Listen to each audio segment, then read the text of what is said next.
L'Akragas in campo per onorare la maglia, la regina per conquistare la salvezza. Il risultato quasi scontato alla fine, i padroni di casa vincono per 2-0, successo firmato da Scamanna e Provenzano. Una partita che ha visto lo Monaco protagonista di diversi interventi. L'estremo difensore ha difeso i pali al posto di Ale Bono. Il giovane portiere costretto comunque a capitolare assieme alla squadra che non ha potuto fare altro che arrendersi ancora una volta. Al triplice fischio, regina in festa. Anche nella prossima stagione sarà in Serie C, campionato che salutano invece i biancoazzurri sommessamente ritornati dentro lo spogliatoio. Nella migliore delle ipotesi per la formazione della città dei templi potrà esserci la Serie D e dal morale sotto i tacchi al morale alle stelle in casa Fortitudo Moncada che espugnando Roma vola ai playoff. Per il quinto anno consecutivo la Moncada va oltre la regular season, i biancoazzurri diventano giganti nella capitale battendo la Leones con il punteggio di 81-86.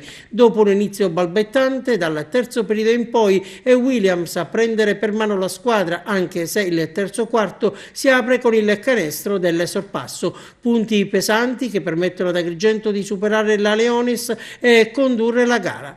Non è stato facile, Agrigento si è imbattuta davanti all'uragano Sims, 41 punti per lui. Nonostante la prestazione sontuosa dell'americano, la Fortitudo si è affidata agli schemi di coach Ciani, alternando la cabina di regia e non dando mai punti di riferimento agli avversari. Tutta di forza la prova di Zilli, che sotto canestro ha provato ad arginare le insidie della Leonis. Williams è stato il valore aggiunto, con Cannon che nei momenti più caldi è salito in cattedra.